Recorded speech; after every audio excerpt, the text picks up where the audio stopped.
Mas a consultoria ela está me propiciando experiências muito positivas com relação ao mundo do negócio. Eu tinha uma visão quando bancário e hoje na consultoria eu tenho uma visão mais aprofundada do que acontece dentro das pequenas e médias empresas, né? Então assim, eu enxergo muita coisa e aí eu falo, cara, você sabe muito e você pode ajudar muita gente.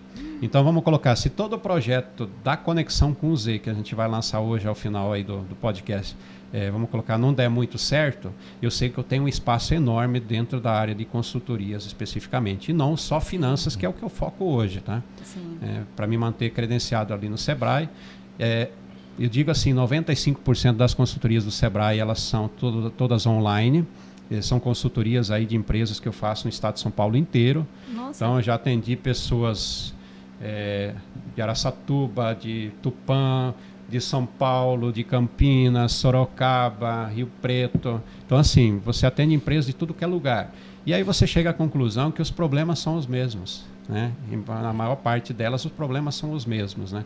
Que é na parte de gestão mesmo, principalmente do pequeno e médio negócio. Então muito legal, a experiência está sendo fantástica. Na verdade, você percebeu isso já dentro do banco, né?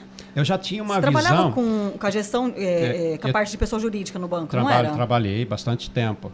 Tinha essa visão, mas eu trabalhava mais com médias e grandes empresas, né? Não as pequenas, o cara que está empreendendo e começando. Tá. E no Sebrae são as pequenas. Eu tinha essa visão da dificuldade, mas eu não imaginava que era tão grande. Tá? Eu acho que no final a gente pode voltar um pouco a falar sobre essa questão, porque envolve a questão do empreendedor se preparar, né? E eu falo assim, empreender não é simplesmente, cara, eu peguei minha rescisão e vou abrir um negócio. Cara, eu tenho que estudar mercado, eu tenho que entender, eu tenho que ter noções de marketing, de finanças, de pessoas. Só uma ideia, né? Não é simplesmente abrir um negócio e falar, agora eu vou ganhar dinheiro. Não é assim. Quem não se preparar para empreender, ou quem começar a empreender e não buscar o conhecimento de forma constante, esse está fadado ao fracasso. Essa é a grande realidade hoje, né? Então eu vejo muito isso. E dentro das consultorias que eu faço para o Sebrae hoje, eu estou tendo a oportunidade, eu falo assim, eu estou tendo a oportunidade de colocar a interrogação na cabeça de muitos empresários de que eles vão ir atrás. Então, assim, já tive situações que a pessoa me liga, Wilson do céu, cara, que show foi essa consultoria, cara, agora começa a entender, por exemplo, como é que forma preço, o que eu preciso fazer para ganhar dinheiro. Então é muito legal, sabe, né? Está sendo extremamente proveitoso, né? Top. Ai, que bom, que maravilha. E a ideia do livro, como que foi isso? Foi a partir dessa necessidade que você levantou nas empresas? O livro, na verdade, se eu contar toda a história, ela fica longa. Então, vamos tentar encurtar.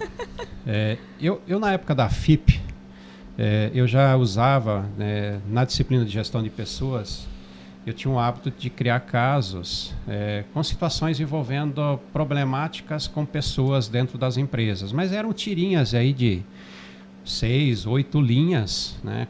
Dependendo do semestre eram 4, dependendo do semestre 6. Então eram mini casos, né?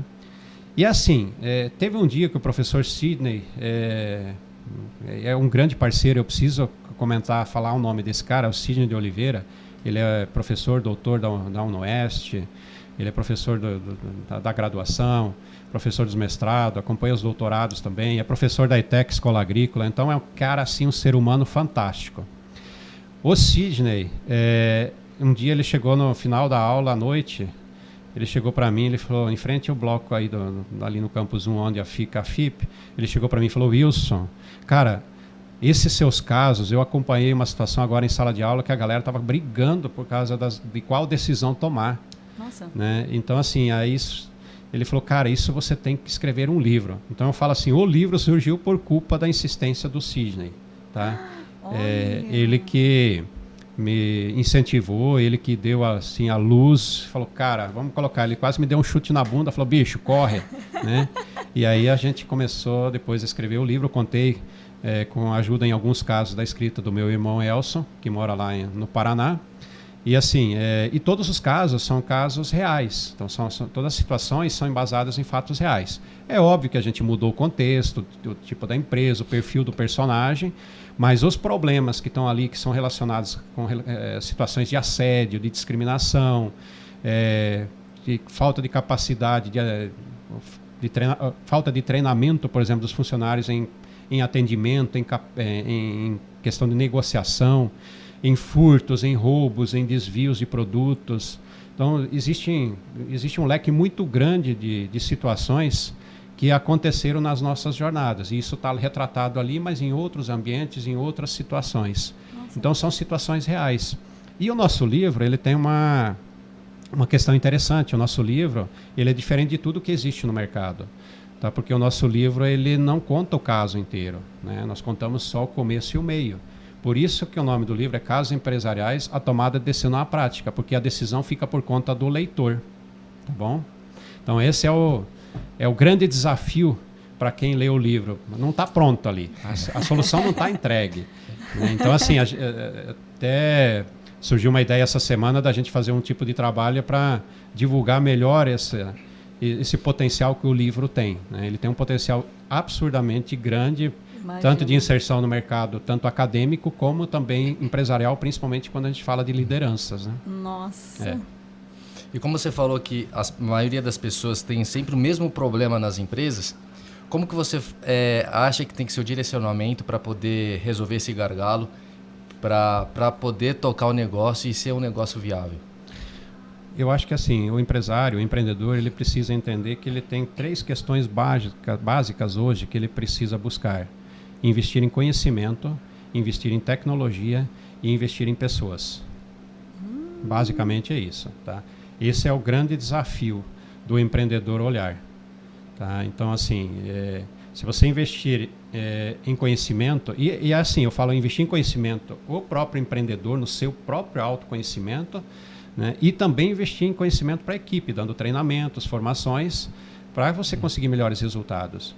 A gente vê hoje situações, por exemplo, que o empresário, o empreendedor contrata um colaborador e simplesmente joga ele num canto e fala, faz isso, sem norte, sem acompanhamento nenhum. Quer dizer, até o cara pegar o jeito da coisa, às vezes vai 2, 3 meses. Pô, custa sentar 2, 3 dias ali do lado e falar, é assim, assim, assim, assim.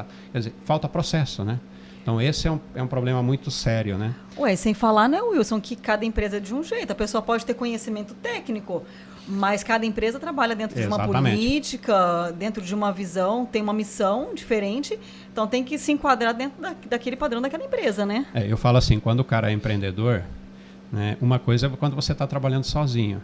A partir do momento que você tem colaboradores, não é mais só você. Você tem que olhar o todo, né? Você tem que olhar para as pessoas. E aí entra justamente isso que você está falando. Eu tenho que olhar para o que o cara sabe, o que ele não sabe e tentar alinhar o que eu penso com o que esse colaborador pensa e o que ele pode fazer, né? Então, é um grande desafio. E tecnologia é outra coisa. Tem um estudo da Dell de 2019, 2020, que fala que a empresa, naquela época, eles projetavam que de cada 2 empresas, em 2030, uma quebraria. Fecharia as portas. Por quê?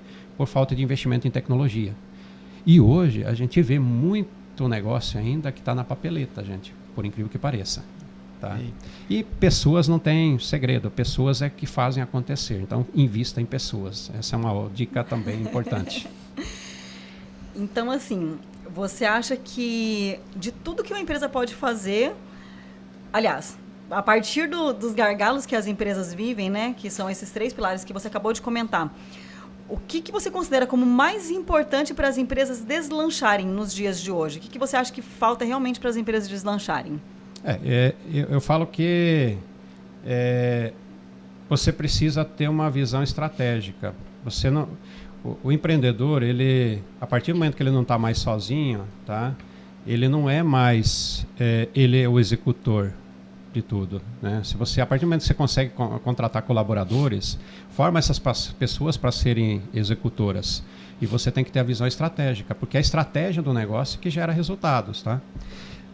Uma outra coisa que eu quero reforçar, assim, que acho que é bastante importante,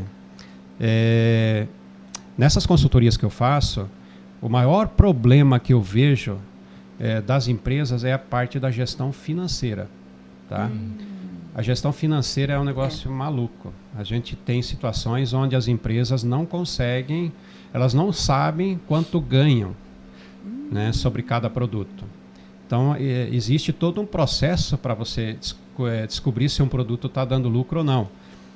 99% das empresas que eu fiz consultorias, as pessoas compram, por exemplo, um produto a R$100, vende por 200 e acha que está ganhando 100%. E não é. A pessoa esquece que você tem custos fixos, você tem custos variáveis. Você fala, cara, mas quanto você tem que vender para pagar seus custos? O cara não sabe, né? Ou seja, não sabe nem o ponto de equilíbrio, né? Então, assim, é muito complicado isso. E a gente tem, né, quando você fala em consultorias, você consegue oferecer ferramentas para o cara trabalhar isso e ter exatamente a visão do que ele ganha. E aí eu tive um caso, por exemplo, de uma empresa que quando a gente foi fazer a precificação, ela descobriu que um dos produtos que tinha um maior valor agregado, vamos colocar assim, estava dando prejuízo. Caramba! Né? Então, assim, é complicado. Então, você tem que tomar muito cuidado e você tem que saber. Eu falo, o empreendedor, ele tem o papel de bater no peito, né? Falar, cara, esse negócio é meu, eu tenho que conhecer. Ah, não dou conta de tudo, então contrata pessoas, forma pessoas para fazer isso para você. Mas mesmo assim, a responsabilidade do acompanhamento é sua.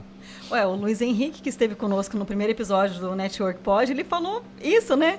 Ele trouxe para a gente essa realidade, que ele não precisa saber fazer como proprietário, ele tem que ter condições de contratar quem o saiba fazer, né? Exatamente. Essa pessoa vai vir fazer toda a diferença no negócio, exatamente. Né? Contrata pessoas, coloca pessoas capacitadas do seu lado, né? Forma elas e assim, não tira o olho, tá? Não abandonar, porque, né?